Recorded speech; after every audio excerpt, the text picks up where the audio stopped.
Good morning, good evening, good afternoon, wherever you are in the world, welcome to the show. This is the Millennial Millionaire Podcast, and I am your host, Steven Cohen. This podcast is focused on bringing some of the wisest minds from across the globe to discuss concepts, strategies, and ideals that will lead them to be top performers in their respective industries and their lives. This show is for the millennials and millennials at heart to transcend their mindset, their health, and their income to the next level. We are so excited to have you on this journey with us. Welcome to the show. What is up, everyone? Welcome back to the show. Steven Cohen here. Hope everyone is having a phenomenal week, phenomenal start to April, and a phenomenal spring. Today, we have another special guest who I'm super excited to connect with. We have Mr. R.C. Simon. RC has made over $10 million online. He's a man of God, a pastor. He builds Browns at last. He started his career with Tai Lopez. He's only 31 years old, and this dude is crushing it on many different levels, on the financial game, on the spiritual game, and just seems like a really good dude. So, RC, thanks for coming on the show, dude. I really appreciate it, man, and just so good to get to know you a bit, and just excited, bro. Excited. Amen, dude. Amen. So Amen. Let's go. We met a couple weeks ago now at through a mutual event. We were both speakers, and dude, you crushed it. You know, I was super impressed with your communication skills and your ability to transfer energy and convict, which is something that I feel like I take a lot of pride in as well, because it's not an easy thing to do. But tell the audience a little bit about yourself, man, how you got here, and we'll get into it. Yeah, simple, quick testimony story. 2013, started network marketing. Did that for a couple years, and I met some people in network marketing that was working for Tai Lopez. So 2016 transition, started working for Tai Lopez, customer support, got upgraded to the sales team. He launched his SMMA program, and we scaled. Got it promoted then, and I later became the sales manager. After that, 2018, I launched an agency, moved to Las Vegas, did full-time ministry, and the rest was history. That's my long story short.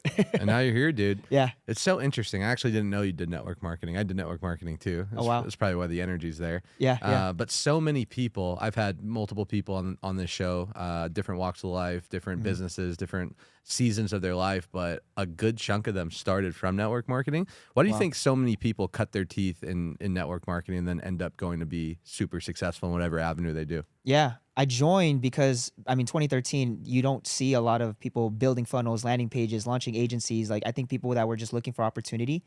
But I stayed because of the community. So I was really into the community aspect of it. But I think a lot of people leave because of the vehicle. You know, I think with so many opportunities opening up in the last couple years, handful of years, there's just so many different ways to make money. But I think the community, I learned a lot of communication skills. I learned a lot of the one-liners you hear out there. And just being part of that really grew me. And it really launched me. It actually is what allowed me to understand that, man, I think I do have a gift with communication some way, somehow, because you have to inspire people, right? You got to get people inspired to move and not just like get motivated. Because I think there's a difference between motivation and inspiration. Motivation is trying to get them to the event. Inspiration is allowing them to leave to take action coming out of the event. So even with my communication and talking, I'm all about how do I not just motivate people? I don't want to motivate people. I want to inspire people to take action. But yeah, I think just to answer that question, it's one of those things where there's so many opportunities today. I think network marketing has evolved. I think there's great opportunities out there. I love the industry. I still listen to Eric Worre and a lot of what he does. But Go pro. I still listen. I actually was just listening to his podcast a few weeks ago, just because just the foundation. You know, you learn all the basics: recruiting, sales, marketing, effective communication. So just a lot of great foundations to just build any business. I love what you said, dude. You said the difference between motivation and inspiration. I agree. I think motivation, I heard this, it's kind of like showering. You know, if you don't do it daily, it doesn't work, right? But inspiration comes from within, and you know, you're a man of God and a pastor, which I'm excited to get into. But inspiration really means in spirit, I think, is what the Latin term comes from, right? You are moved by the spiritual realm, like you have such a big cause that you don't need motivation. You're just so fired up about what you're doing that you're almost pulled instead of pushed. That's so good. So I really love that. How do you transition from more the communication of, you know, network marketing, sales with Tai Lopez, kind of peer-to-peer, face-to-face, to the digital online world? Yeah. When I was just looking for a vehicle to make money, and everyone was launching agencies. So I said, why not do it? I don't see myself doing it long term at the scale as like a 100% agency type of deal, but I liked it for the profit. I liked it for the transformation. I liked it for how simple the vehicle was and how easy it was to teach. I think it's just very simple to help somebody with a service and get a result for them. The question was, how did I transition? I was just looking for the lowest hanging fruit to make income during that time in 2018. And after working for Tai's, I connected with a lot of like the high level people in masterminds. So I was just really close with them. I was one of the guys, I was a manager of the sales team. And I just connected with a lot of people. And then I ended up eventually, they knew I left Tai's and they asked me, hey, are you doing any digital marketing? And that's how I kind of launched. It was just through connections and being part of that community.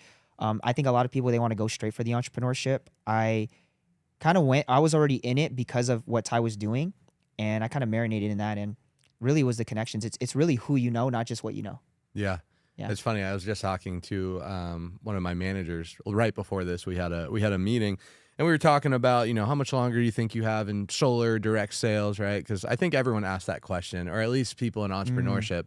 I feel like for the people that really are rooted in their business, whether it's direct sales, online marketing, digital agency, you never really know when that next thing comes. And you never really know, if you would ask me a decade ago, hey, Steven, what do you think you'd be doing right now? How do you think you would be, supporting your family and achieving your goals and dreams? Door-to-door was never on the radar. Solar was never on the radar. It was network marketing as well, which I thought I was going to make, all my money and success. But it took going through that thing, which brought me to the new thing. Right. And I think that comes from having faith and doing the best at what you can with what you have, and trusting that as long as you're continuing to progress and evolve, you will be taken to that next thing, even if maybe you don't see it on your current radar screen. Bro, that's so good. Stepping stones. And you know what? It's even if you don't own the business, but what you do inside the business, when you end up owning one, like it's going to be that same work ethic. That's simple saying, how you do anything is how you do everything. But I think a lot of people, they excel in just being faithful with a little. They will be entrusted with a lot more. And I think that concept compounds. And like you were just saying, and it's that stepping stone, just being good at what you have in front of you. Let's talk about faith a little bit, because you have faith in the business context, you have faith in the spiritual context, which I think business and spiritual are very similar. It's kind of crazy. The more I got involved in entrepreneurship and business, the closer I felt my spirituality start to increase. Wow. Because I started learning about things like the law of attraction and energy and quantum physics, which tied me back into, oh man, like there's maybe something more here than just working hard, knocking a lot of doors, learning how to overcome objections. What does faith mean to you, and how do you utilize it in your day-to-day life? Yeah, I think a lot of people that are in the entrepreneurship space, by the way, they end up trying to find faith, some sort of spirituality. I always pull my context from the Bible, and a lot of people actually have this definition of faith. Faith is the substance of things hoped for, the evidence of things not seen. So again, business is spiritual. I think business is war. I think business is spiritual. In fact, I think everything's spiritual. You talked about pulling from all these different things, from like the quantum physics and the law of attraction. I believe all these concepts come back to the Bible. And how do I pull it and how do I see it? I just think that, the difference between profit and purpose. Because there's going to be a time where it's like, okay, like what am I doing? Just bossing people around, growing a company. But, the Bible says, what profits a man that gains the whole world but loses his soul? And I'm just really big about that. Like, what's the point of making all this? And I'd rather build it slow and right versus fast and I lose my soul. Like there's, you burn bridges, and you just don't do it right. And it just, there's also a saying in the Bible in the book of Proverbs, it says a good reputation is far more precious than rubies and silver. So reputation, right? Building it right, building it slow and steady. And I'm just really big on that. And I think the faith aspect has really, this is the key word, humbled me. And I think it humbles a lot of people to know, like, man, there's something greater than just me. There's something bigger. And I tell people, a God dream, you need a God team. And you need to be able to build, if you're going to build God's vision in your life, it's going to take more than you. It's so big that it doesn't actually require you. It requires more people. And if I can bring people together, again, that God dream is a God team that's needed. Where did you find your spiritual foundation? Have you always had it? Were you raised this way, or was there something along the way in your journey of life or entrepreneurship that really attracted you to learning more about the unseen and the spiritual realm? Yeah, I grew up Catholic a majority of my life. I didn't really accept Jesus and the Bible. I didn't really accept Jesus as my Lord and Savior until 2017, summer 2017. It was actually after I came from a health and wealth mastery from Tony Robbins seminar. I got this super high from going to Fiji and experiencing this and cleansing my body. And I came back home. I got really sick for like a week, and I was just so empty. And I was just figuring out why. And I think a lot of people go through that. I think depression's real. I think suicide is real. I think all these thoughts that people go through are real. And I went through that, and I just wanted more. And then it wasn't until I actually read the Bible. Like growing up Catholic, they don't teach you to read the Bible. They just teach you to listen to them. At least me, being a follower of Jesus, they say, hey, open up the Bible. That's how God's going to speak. Pray to God. That's how you communicate. But when you read the word of God, that's how he communicates to you. And yeah, 2017 summer is when it all started, and my life was never the same. And by the way, I wasn't perfect. I was still smoking. I was still drinking that whole year from 2017 to 2018. And then there was a point in 2018 where I said, I'm going to give all that up. So I've been sober since 2018, weed, alcohol, drugs, all that. And man, life's just never been the same. I love that, man. Yeah. When it comes to fulfillment, because I want to talk a lot about kind of the spiritual side of success, and because I think people have it misconstrued. I always thought, hey, when you make money, then you'll be fulfilled, which isn't the case, right? Tony Robbins has a great quote. You brought him up, is success without fulfillment is the ultimate failure. There's a lot of people out there that make a lot of money, or they achieve their goals, or maybe they have the status, maybe they have the car, maybe they have the girls or the lifestyle, especially out here in Vegas. It's very easy to get that, but deep down they're empty. Like you said, you went to this life-changing event, you detoxed your body, you detoxed your mind. It sounds like you detoxed your soul, and then you came back and you were lost. Yeah. How do you think you find fulfillment, or at least for you? Like, what advice can you give to people that maybe are in a similar situation? Maybe they're pursuing something. Maybe they're on this road where they're just kind of going through the motions and they're not really lit up by anything. Yeah. There's God created us for purpose on purpose, is what they say. So everyone has an original design on their life. Their experiences, it could be dysfunction, trauma, challenges, insecurity. Those experiences have really blurred, I call it discernment, which it's blurred their discernment to know what's their original purpose and calling. And that's why it's going back to the creator. It's going back to the person that actually created you. And to break it down more practically, I believe in people have gifts, people have talents, and people have skills. Okay? Gifts, talents, skills. Figuring out what are those gifts. Proverbs says your gifts make room for you. Talents, we're all naturally born with a talent. I don't know what that is. For some people, it is speaking, right? And I'll break this down more. And then there's skills. There's actual skills in the marketplace. They say skills pay the bills. Facts. So figuring out the gifts, talents, and skills, I believe, and then being able to use that to serve God. And a lot of people think serving God is going to church. That's not serving God. That's just part of community, just like anything else. Any organization you build, anything that's successful, they meet weekly, right? Anything. I mean, you got weekly meetings, any organization that's growing. So it's just part of more meetings, more money. That's it. Right? And we know that. So gifts, talent, skills. So for example, I'll just give a quick example. Somebody that is gifted as someone in video or movie making. Okay. You're talented. You have this natural eye of storytelling. Your gifts around that is, okay, now I don't have this natural eye, but I can see how to put this in perspective with the relevancy of the season and the time and where we're at. Skills, I got to learn Adobe Premiere. I got to learn the camera skills. So it's only one thing to have talent, because there's this saying that hard work beats talent when talent stops working hard.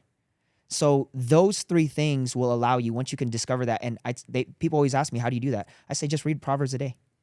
Read a Proverbs a day. That is the book of wisdom. Just read one Proverbs a day, and you'll be fine, and you'll get a lot of wisdom from what you get, and then it'll just be revealed to you, your purpose. Yeah, man. I actually just started reading the Bible for the first time. So I'm Jewish. I was raised Jewish, not Orthodox, but my blood is I'm Jewish. Went to private school up until 5th grade, and then lost a lot of that closeness to the religion up until about 2-3 years ago, where I started getting closer to talking to my rabbi. But I never read the Bible, but I've been huge on personal development, listening to the Jim Rohns of the world, learning about Earl Nightingale and all these things. But ultimately, you're right, dude. The OG personal development is the Bible. Yes. And it's been so cool being able to, one, get some coaching and some mentorship from the Jewish side of things, and then relaying that on how to become a better human being, live a more fulfilled, practical life, and also learning myself from the Bible. But to be honest, dude, it's been challenging to be consistent and read that. How was Yes. that for you, making that transition to really getting closer to your creator and getting more spiritual? I think it's community, man. Like, we have a Christian store out here in Las Vegas since 2018, and I was there every day, and I still kind of am. Like most of my days, I'm there at least through the hours of the days because there's something about environment, community, people, and just being able to touch base with other people. Like there's days I'm down, and then somebody that believes in the Bible, they walk right in, and then they encourage you, they lift you up, and it's just how God works. But I really believe the power of the right community. Because I've seen a lot of people in the wrong communities, they'll twist the Bible, they'll twist scriptures, because there's a lot of that going on. And it's trying to figure out the people that can actually resonate with this generation, but also effectively communicate a supernatural, holy, righteous word. And that's the thing about the Bible. You don't have to believe in the Bible, but if you practice the principles of the Bible scientifically, not even spiritually, scientifically, your life changes. Scientifically, you're going to get results, proven, healthier, and more positive results. So whether you believe in the Bible or not, practice the principles and watch your life change. But community has really been, just to answer that question, to help me a lot when I'm down, because I'm not perfect, but people that wake up on the right side of the bed, they're able to just lift you up, encourage you, and just speak the right things into you. And I'm all about being around healthy people. They say, if you are you don't want a leader that is a bleeder, and being healthy, it starts with being healed. HEAL is the beginning of healthy. So you got to heal. You got to go through your process. I believe there's this thing in our soul. I call it a God hole that's in your soul, and only God can fulfill that. And that's something that the more people I talk to, it doesn't matter how much money is your bank account, what you do, what's your background, like you're gonna have to figure out what your faith is, and I hope it's the right one. When it comes to, because we have a similar background with network marketing, I imagine you've read Think and Grow Rich and learned a lot of these spiritual laws of the universe. How do you relay when it comes to, because right now, you have spirituality, which is a very vague topic, right? When I think of spirituality, I think of, meditating and universe and law of attraction and energy and frequencies and vibration. And then you have religion, right? Which aren't the same thing. Maybe to some people it are. I guess, how would you relate when it comes to like the universe in terms of your belief compared to maybe, your religious beliefs? Got it. Just off the bat, I'm not religious either, and I don't believe in religion. I know the definition behind it is like a group of people believing something together, and that's what people quote as religion. I believe in relationship, and I think anyone that follows Christ or believes in Jesus, we say relationship over religion, because also there are religions out there that stray people away. So to answer your question on the difference between the universe and the religious side of it, we believe that the universe is real, but I believe that there is a creator of the universe. So there's a difference between believing just the universe and the law of attraction. Like, I don't believe in that, but I believe in the concept of what it is, but I put it through a biblical lens. Why? Because what the enemy could do, what the devil could do, is he could take a piece of the truth and create a whole lie out of it. And that's where a lot of people get deceived. And then that's another reason. It's funny because people will blame God for something that God did not say. And that's what religion does to people. But when you have a relationship with God, it becomes a whole different game. And that's what we're called to do. We're called to know the difference between truth and lie. My truth comes from a biblical view. Now, there's a difference between their truth versus the truth. The Bible says Jesus is the way, the truth, and the life. If he doesn't say it, then I just can't receive it, because even me, I can believe stuff. I can have opinions about stuff. But I think everyone needs a truth that they need to believe in, and they start seeking from there. I'm not here to try to preach to people and tell them, oh, you got to believe it like this. Go find it yourself. I tell people, open up your Bible before you open up your mouth. I promise you, you actually look with an open heart, man, God will speak. And it's so different than what I've ever experienced. And it is an encounter. It's a real encounter with God that allows these people to change and shift. I love that, dude. Let's pivot a little bit. So a lot of your principles serve your life. I think that's one of the beautiful things about being close to, whether it's religion or spirituality. It helps you become a better person, live a more fulfilled life, make more impact, be kinder, just become an all-around better human being by following these principles. Yeah. How have some of these success principles, or if you can give examples, relate over to business?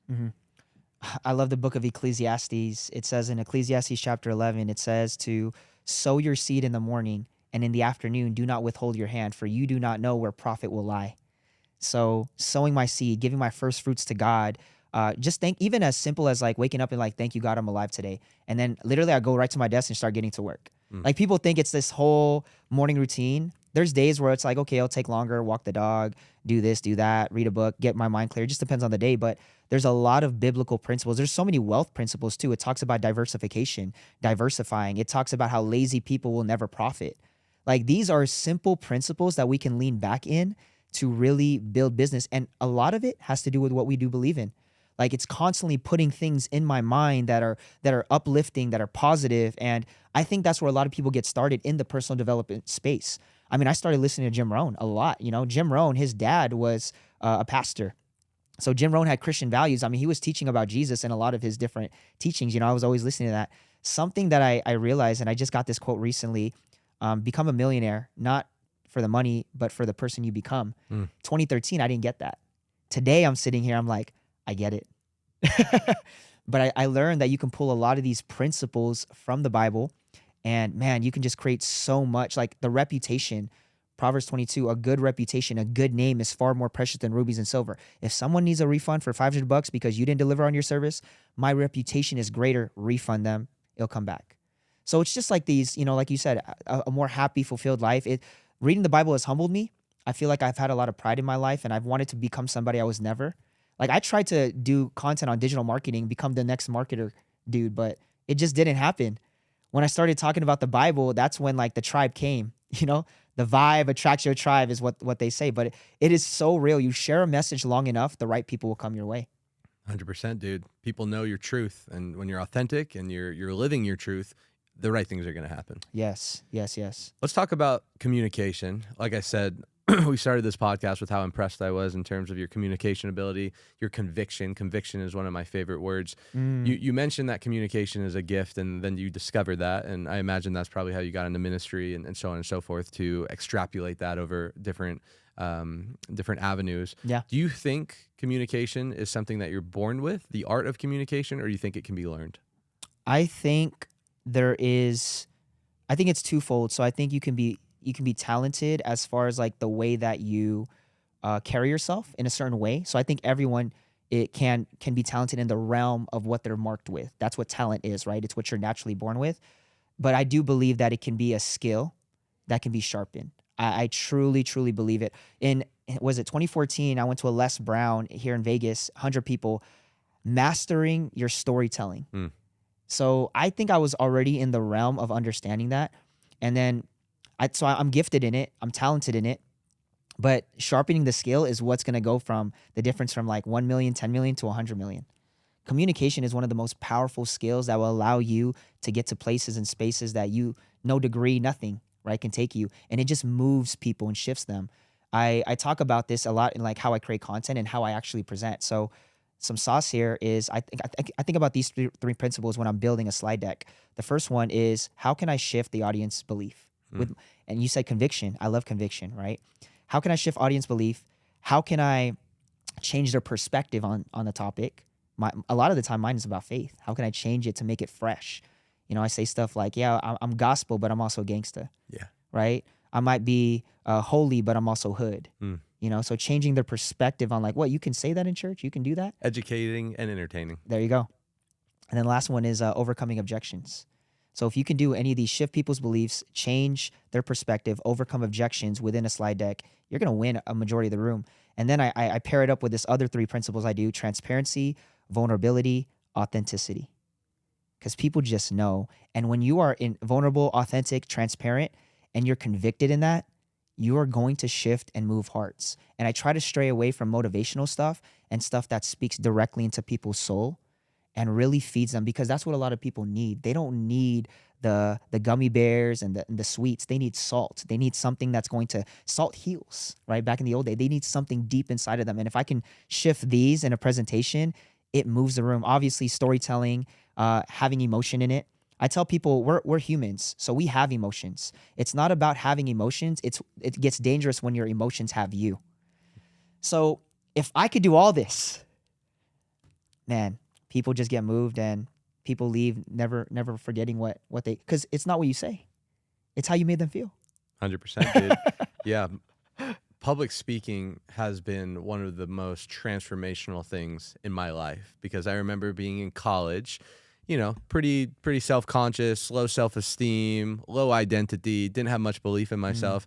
And I remember hearing that public speaking, most people would rather go swim with sharks, hang out with black widows, and literally jump out of a plane rather than public speak. And I remember listening to that, and I was like, man, if I can overcome that, if I can overcome this thing that most people aren't willing to do, that means I could become a different person like most people aren't able to become because of my ability to go into uncomfort. And ever since then, I took every opportunity to be like, I'm going to be the one in college raising my hand, volunteering to read the textbook of the week. And then that evolved to network marketing, practicing home events.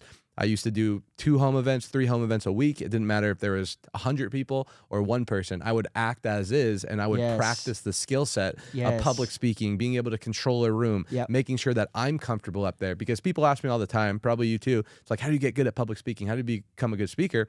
And all those things you said is 100% true. But in order to do that, you have to be practiced in it. You have to have repetition. Most people aren't willing to put themselves in a vulnerable situation in front of a bunch of strangers. That's why they never get the ability to practice, to fail and get good at it. So I think if anyone's listening, a mentor once told me, they said, hey, the person in the front of the room is typically the one making the most money. So get in the front of the room, get the microphone in your hand, get the pen in front of your hand, writing on the blackboard, whatever you need to do to get in front of the room, do that. Because like you said, you will then become the individual that you need to become the person to attract the result you're looking to do. I love that. I just got one word from that. Perfect practice equals permanent, or good perfect practice equals permanent. Bad perfect practice equals bad permanent. But that's it. It's just putting your reps in. I've done hundreds of probably sit downs in my network marketing career, and then probably thousands of sales calls working for Tai, and it just evolved season to season. Yeah, it was a skill set. Skill set, dude. What inspired you to become a pastor? I mean, you're 31 years old. You're the youngest pastor that I know of, at least. When I think of a pastor, I think of, a 55, 60-year-old that's retired with white hair up there making it happen. But what inspired you to do that, dude? It's funny because I didn't want the calling. I remember my pastor now was like, you're a pastor. And I'm like, no, I'm not. I learned when I started getting into the Bible that pastoring is not a title. It's a spiritual gift. That's what the Bible makes it clear. It is a spiritual gift.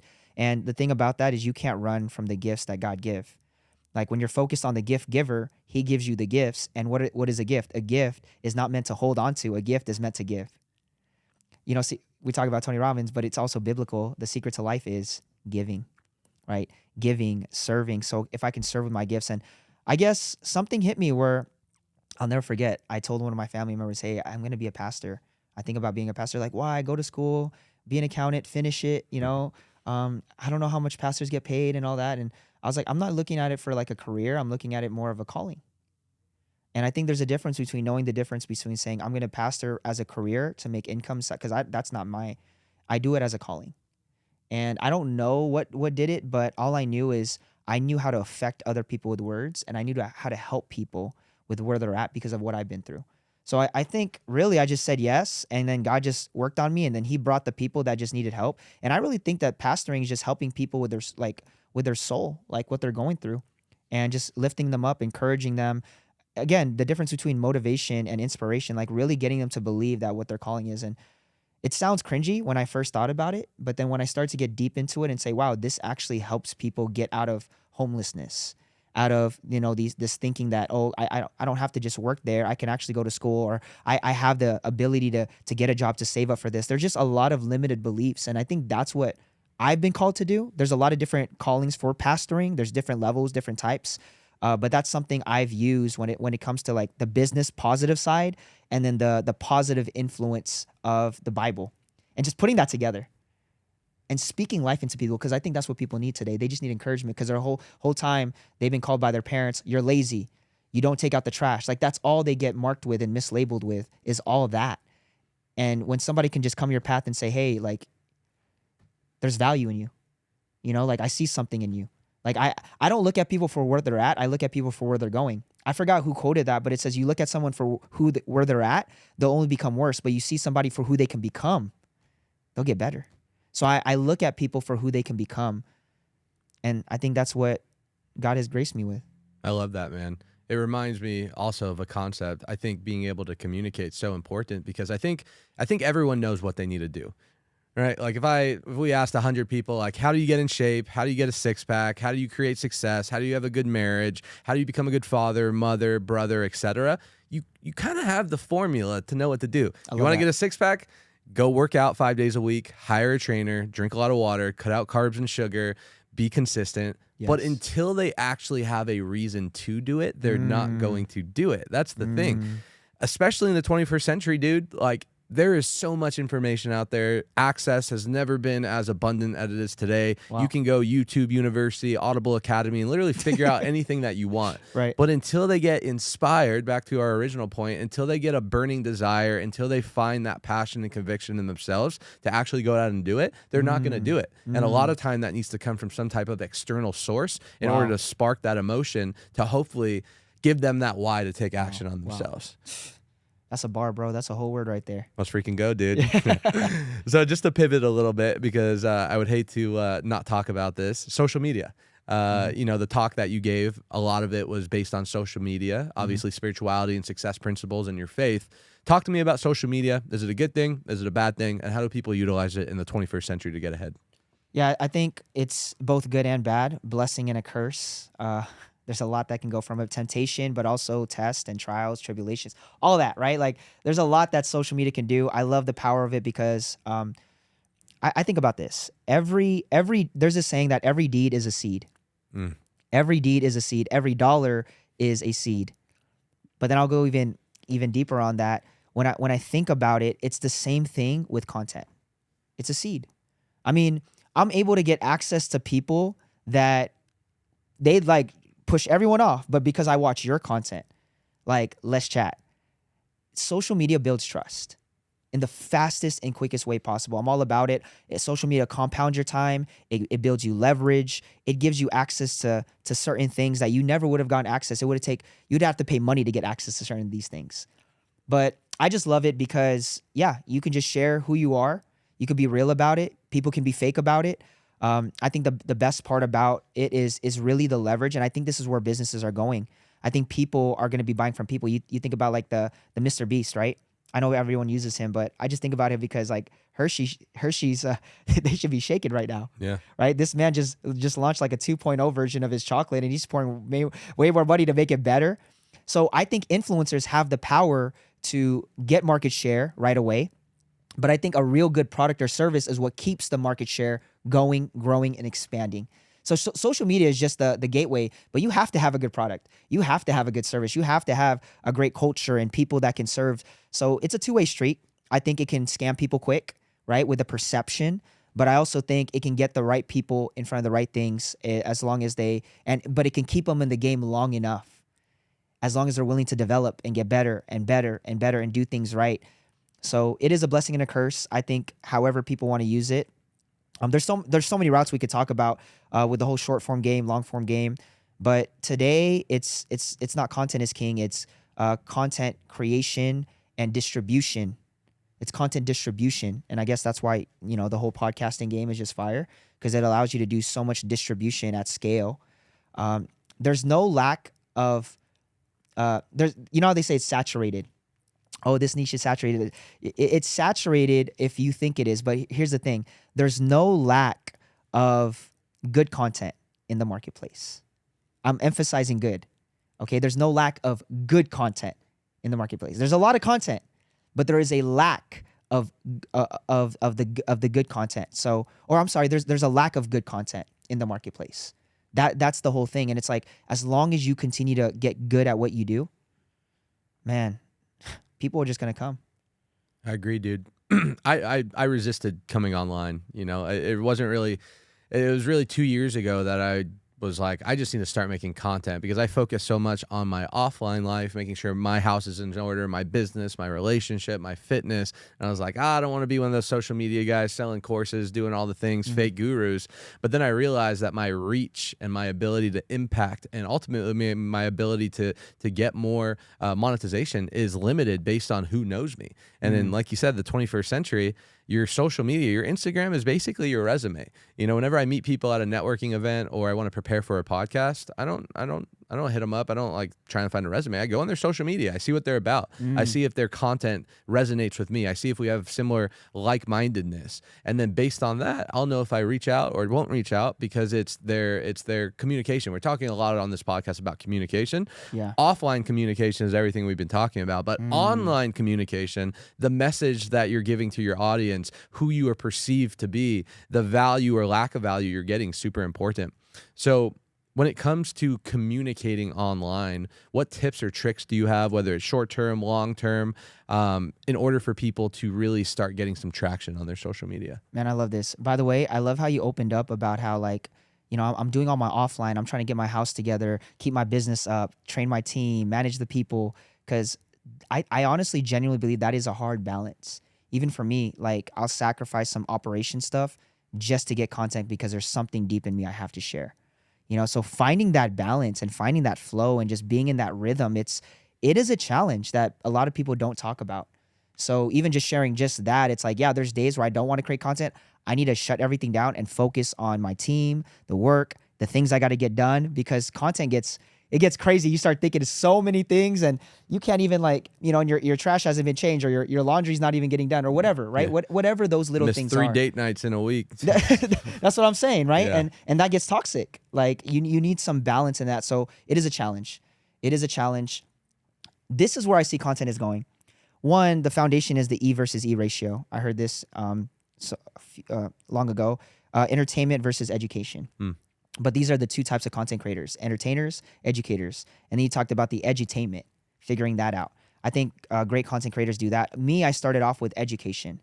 And then recently I started dabbling with some entertainment and then edutainment type of content, and that's what expands. I think right now you guys see a lot of, like, these talking head people. 3 ways to flip houses. 1, 2, 3, right? Best 3 ways to be able to increase your sales. 1, 2, 3, talking head, done. Super high edited. I think the marketplace is getting numb to that. I think there's this art of being able to tell stories, have that emotional appeal, still share what you're doing, but allow it to resonate to an audience in a way where it's just not cookie cutter, headshots, boom, boom, boom.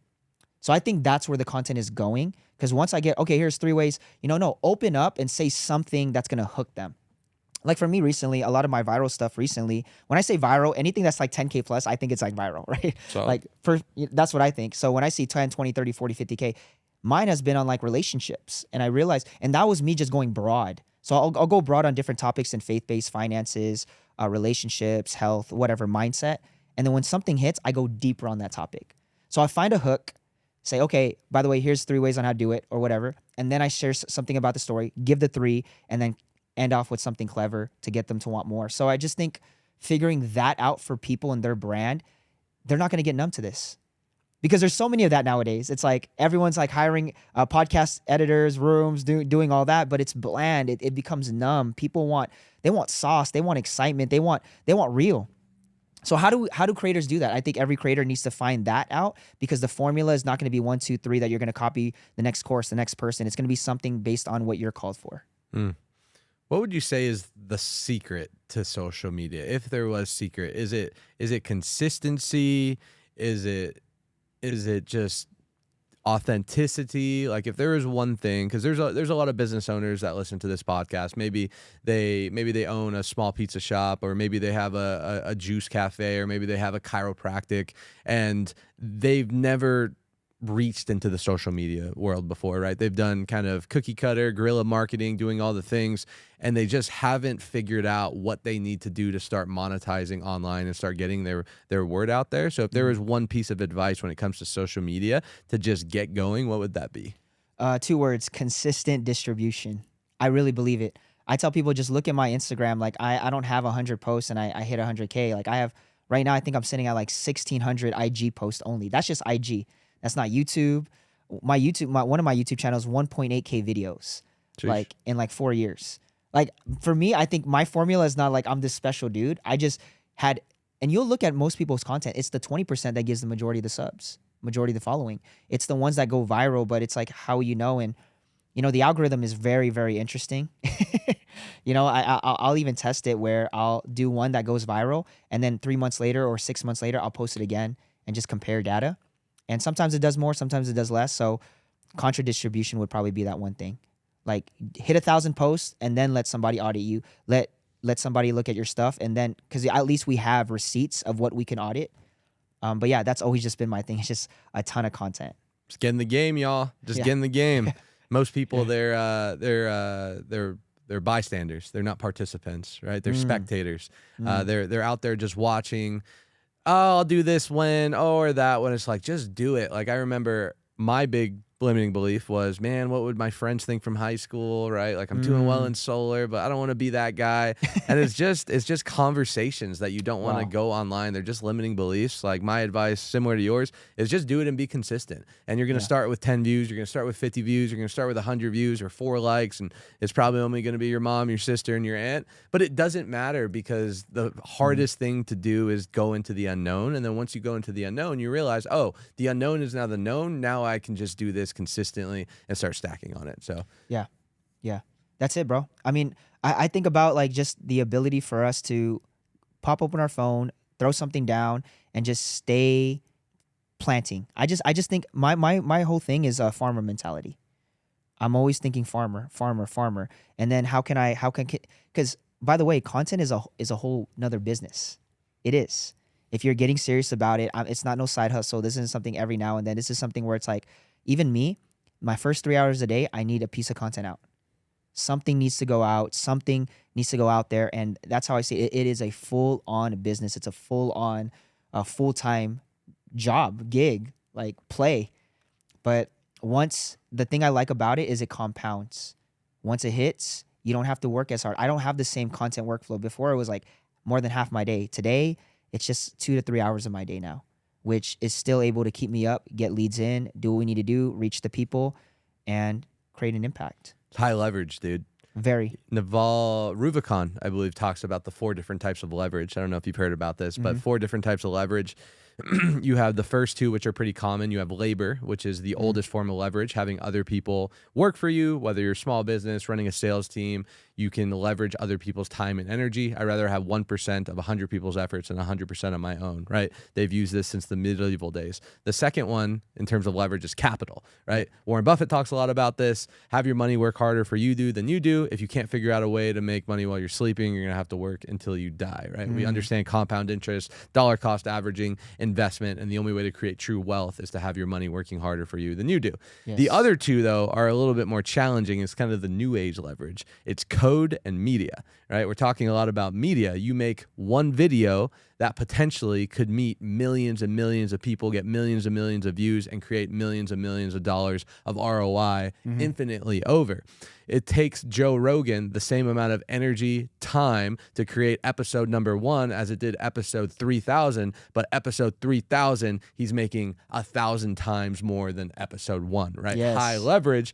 And then the last one is code, technology, software, being able to leverage a piece of tech where you can get a high multiple on it. Or when you look at the most successful organizations in the planet now, I think 7 out of 10 are all big tech companies. Wow. So finding out ways to create high leverage in your businesses and not just using number 1, number 2, but trying to figure out a way to dabble all 4 of those levers in there.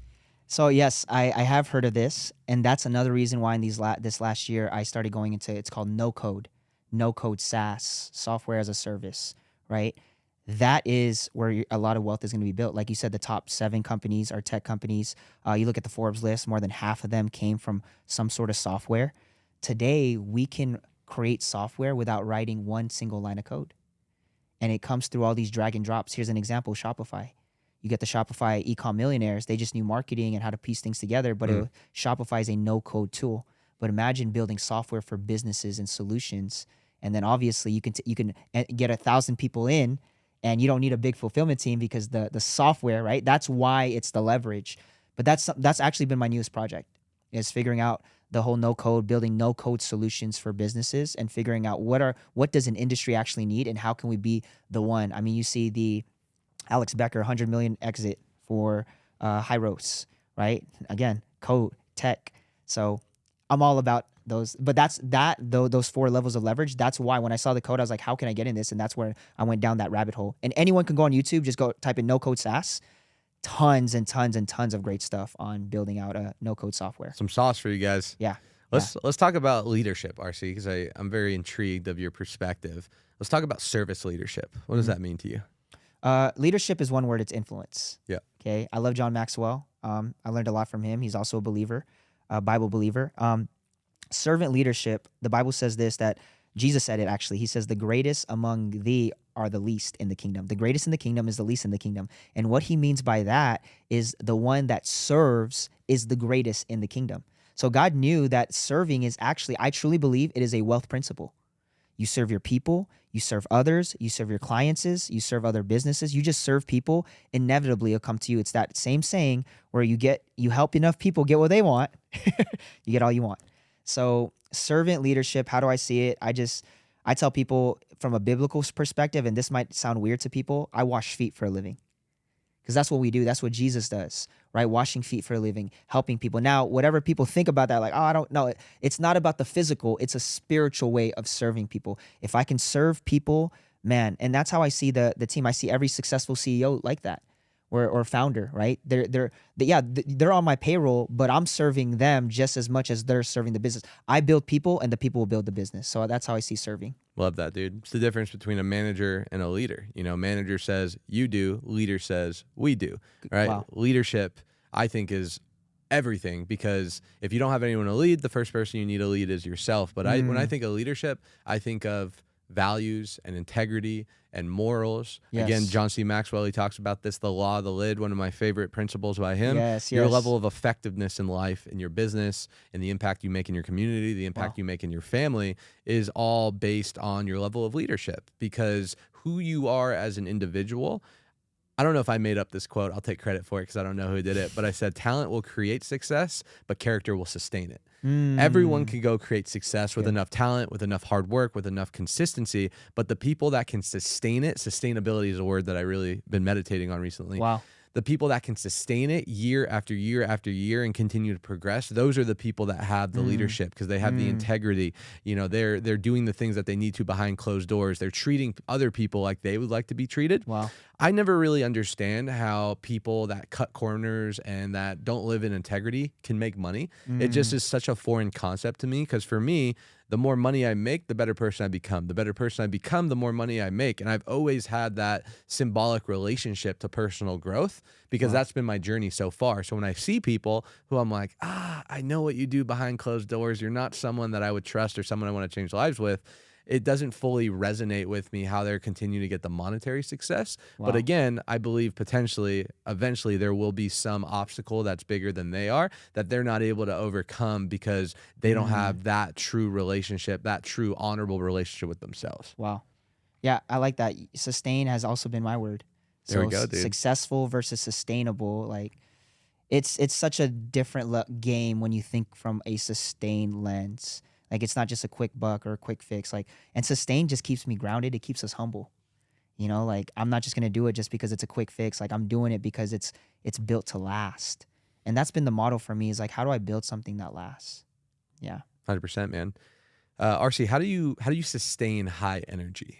You're a communicator. I can feel the energy right now radiating off of you. You're doing your sermons and your pastor. That's transferring energy to a bunch of people. You have the business, you have the social media. People don't realize I am some of the most exhausted I ever feel after delivering a speech to 100 people or 500 people or 1,000 people, because the amount of energy you have to transfer, at least if that's your intention, into the audience, it's almost like an energy dump. I feel exhausted and drained afterwards, a good exhausted and drained, but even making videos, doing podcasts, it's all energy exchange. Yeah. And law of energy states energy is not created or destroyed, it's just transferred. So my intent when I speak to my sales team, when I do a podcast, when I want to give value verbally to people, it's to transfer energy, it's to make them experience something like you talked about. How do you sustain that energy being such a high level communicator? Whew, that's good.